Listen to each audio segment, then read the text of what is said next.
మొన్న రాజమండ్రి జైలు నుంచి విడుదలైన వైసీపీ ఎంపీ మిథున్ రెడ్డి తొలిసారి మీడియా ముందుకొచ్చారు. లిక్కర్ కేసుతో తనకు సంబంధం లేకపోయినా అరెస్ట్ చేశారని మండిపడ్డారు. కోర్టు బెయిల్ తీర్పు కాపీలో ఈ విషయం స్పష్టంగా చెప్పారన్నారు.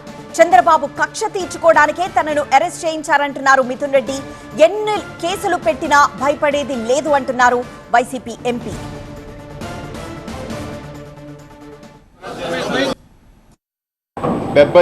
రోజుల తర్వాత గౌరవ కోర్టు బెయిల్ మంజూరు చేయడం జరిగింది. దాదాపు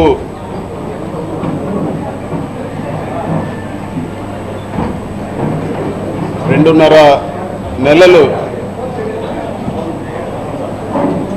ఒక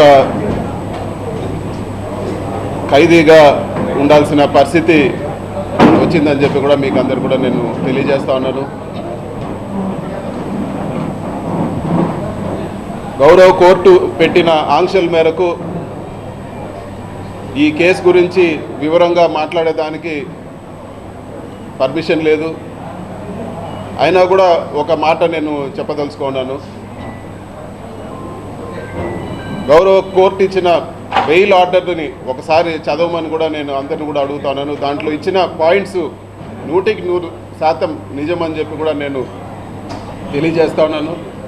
గౌరవ కోర్టు ఏదైతే ఆర్డర్లో విషయాలు చెప్పిందో అవన్నీ కూడా మీ అందరిని కూడా నేను ఒక్కసారి చదవమని చెప్పి కూడా నేను కోరుతా ఉన్నాను. ఇది వరకు ప్రెస్ మీట్ పెట్టి చెప్పడం జరిగింది. ఎన్ని ఇబ్బందులు పెట్టినా కూడా, ఎటువంటి ఇబ్బందులు పెట్టినా కూడా ఎదుర్కొనేదానికి సిద్ధంగా ఉంటామని చెప్పి ఈరోజు ఇన్ని రోజులు జైల్లో పెట్టిన తర్వాత కూడా మళ్ళీ అదే మాట చెప్తా ఉన్నాను. ఎక్కడ కూడా అధైర్యపడే ప్రసక్తే ఉండదు. ఎక్కడ కూడా ఈరోజు పార్టీని ఇబ్బంది పెట్టినా వెనక తగ్గే ప్రసక్తి ఉండదని చెప్పి కూడా నేను ఈరోజు తెలియజేస్తా ఉన్నాను.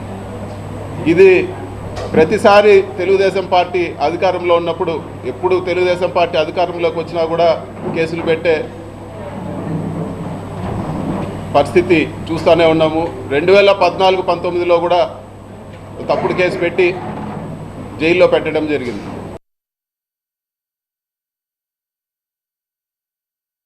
ముఖ్యంగా జైల్లో ఎటువంటి పరిస్థితుల్లో పెట్టారంటే, ఒక టెర్రరిస్టో తీవ్రవాదిని జైల్లో పెట్టిన పరిస్థితి ఉండింది నాకు.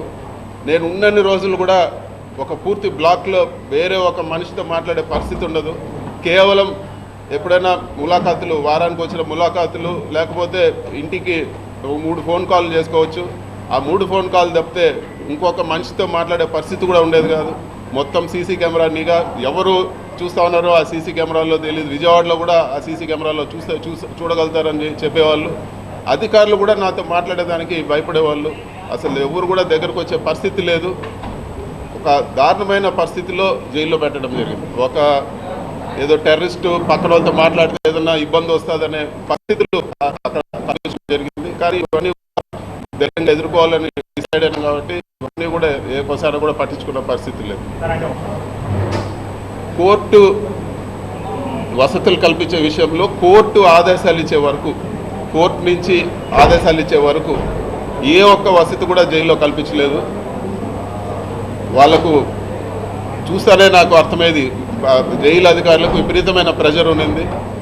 వాళ్ళు ఏ ఒక్క వసతి కూడా కోర్టు నుంచి ఆదేశాలు రాకుండా ఏ ఒక్కటి కూడా కల్పించలేదు. ఇవ్వాల్సిన బేసిక్ రిక్వైర్మెంట్ కూడా అవన్నీ కూడా వచ్చిన ఫస్ట్ కోర్టు ఆర్డర్ వచ్చే వారం 10 రోజుల వరకు అస్సలు ఏ ఒక్క సహకారం కూడా లేదు. ఇవ్వాల్సిన ఫెసిలిటీస్ కూడా, మిగతా ఖైదీలకు ఇచ్చే ఫెసిలిటీస్ కూడా నాకు ఇవ్వలేదు.